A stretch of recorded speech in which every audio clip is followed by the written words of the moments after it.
Hello, Nails Mode Fam. Ito pong si client natin ngayon is ang ganda ng kuko niya.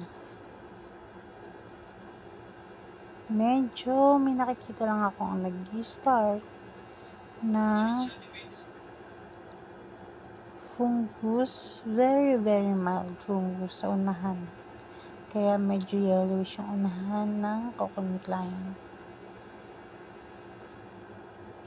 Actually, si client is hindi halos nagpapagalaw ng gilid ng kuko niya, which is yung tinatanggalan ng ingrown. Yung nasa gilid ng kuko niya, hindi po yan dumi. Natural color po. Natural color. Nakakabolol, sorry. Natural talaga na kulay ng kuko ni client to. May ganyan po talagang kuko. Halos lahat po, miski yung maliliit niya, may dark color sa side.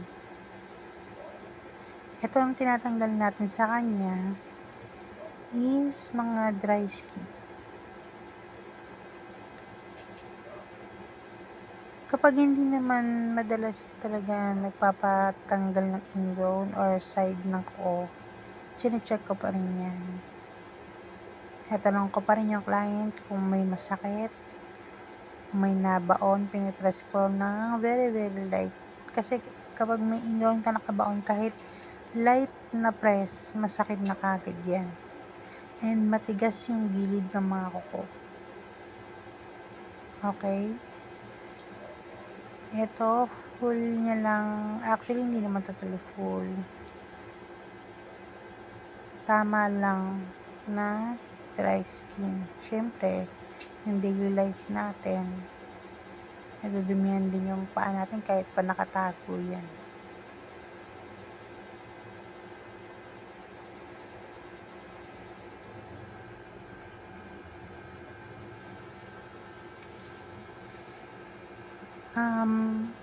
Na-mute ko lang, minute ko, pero full sound talaga dito si client. Habang gumagawa kami, nagsa-sound trip talaga kami, as in pumalakas ang sound trip. Siyempre, maano ako nun eh. Ang dami kong videos na walang ads. Mas lalo na siguro kapag narinig ni YouTube yan. Yung sounds niya. Kasi sobrang lakas.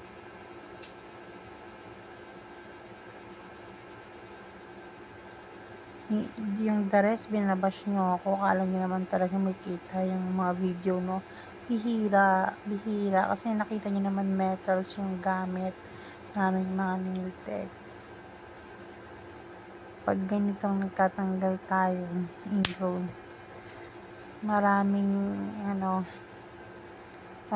videos ko na ang daming views pero wala po yung kita. Wala kayo mambash kasi hindi po talaga ako yung nail tech na tatanggalan yung client ng buong buo ng gilid ng kuko, sabihin ingrown. Hindi po ganun eh. Alam po kasi natin yung may ingrown sa wala.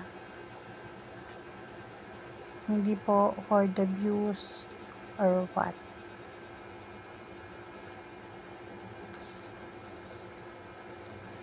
Tsaka itong mga pinapakitang kuko is client po ito. Hindi ko to bayad or what, para tanggalan ko sila na dahil for the views.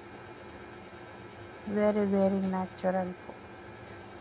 Yung iba naman, sabihin puro kuskus brush.